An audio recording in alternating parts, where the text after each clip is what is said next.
Get ready to hear about the 3 best Yankees news today. Help us reach 1,000 subscribers. Subscribe to the channel. First news. Giancarlo Stanton just hit his 25th home run of the season.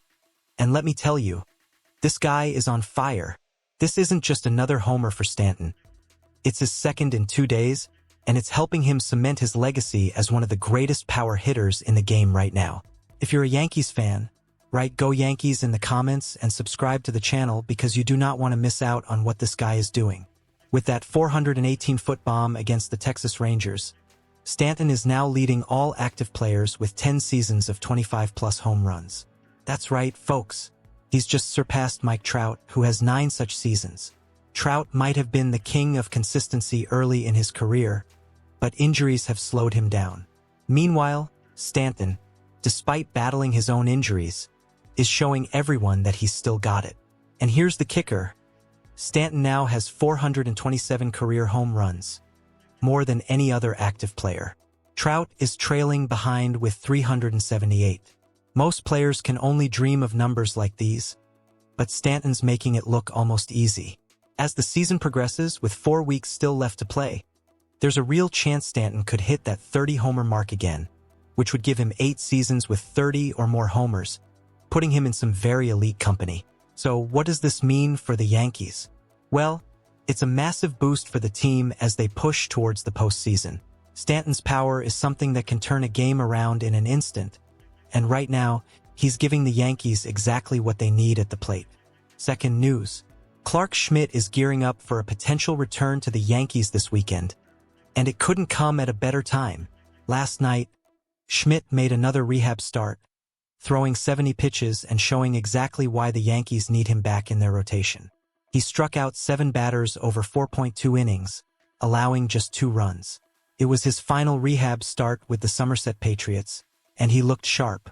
We didn't get the StatCast data this time around, but his stuff was on point during his second start with Scranton, where AAA does have pitch tracking. Yankees manager Aaron Boone mentioned that Schmidt could be back as soon as this weekend in Chicago, and let me tell you, this could be a game-changer for a pitching staff that's in desperate need of reinforcement. If you're a fan of the Yankees, write "Go Yankees" in the comments and subscribe to the channel. Schmidt's outing last night was solid, with his only real mistake being a 2-run homer that just barely made it over the right field wall. With Garrett Cole nursing a calf cramp, the Yankees could really use Schmidt's arm in the rotation. He could even find himself in some crucial playoff starts if things go well. Schmidt's cutter has been particularly nasty this year, especially against left-handed batters, and his command of breaking pitches has only gotten better. I noticed he's been using his sinker less, which is smart since it hasn't been his best pitch. Over his last 4 starts before the injury, he was barely throwing it and was instead relying on his more effective pitches, which helped him post a 1.09 ERA and 2.69 FIP. That's the kind of dominance the Yankees need right now. In his rehab starts, Schmidt's velocity and movement have been right where they need to be, and his strikeout numbers have been impressive. He had a 3.18 ERA, a 41.9% strikeout rate, a 4.7% walk rate, and a 0.79 whip. Rehab results might not always matter, but seeing him pound the strike zone with the same velocity and movement we saw before his injury is a great sign.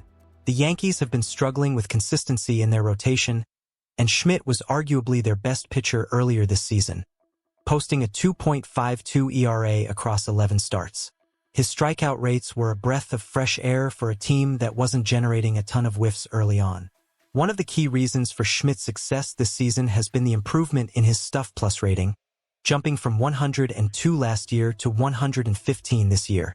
He's throwing harder with better movement and a more varied pitch mix. Even if Schmidt doesn't immediately return to form as a starter, he could still be a valuable asset in the bullpen, where the Yankees could use all the help they can get.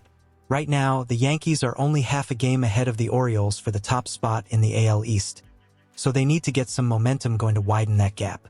Tonight, Carlos Rodon will be taking the mound as the Yankees face off against Andrew Heaney and the Texas Rangers in the second game of this 3-game series.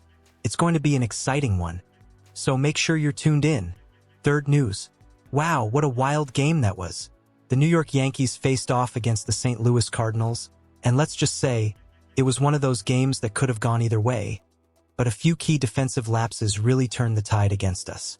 If you are a fan of the Yankees, write "Go Yankees" in the comments and subscribe to the channel.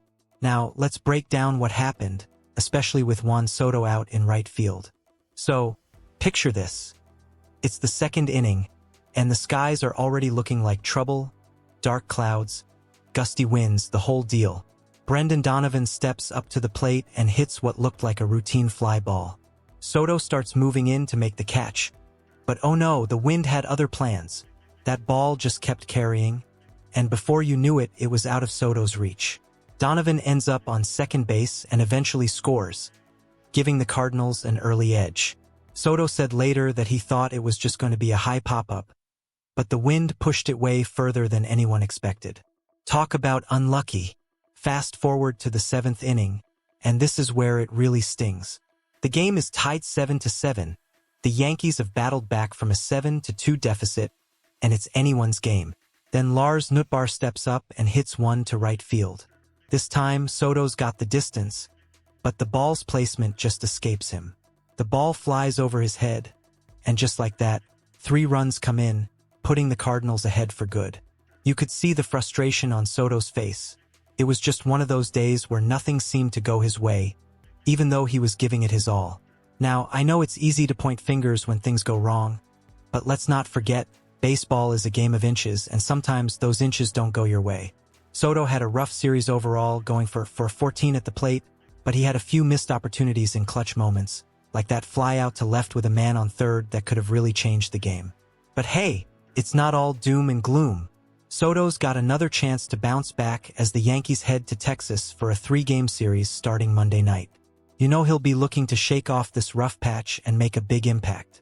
Before we wrap things up, if you're enjoying the content, make sure to hit that subscribe button and turn on notifications so you never miss an update on all things Yankees. We've got a lot more coming your way, and you won't want to miss it. So what do you think?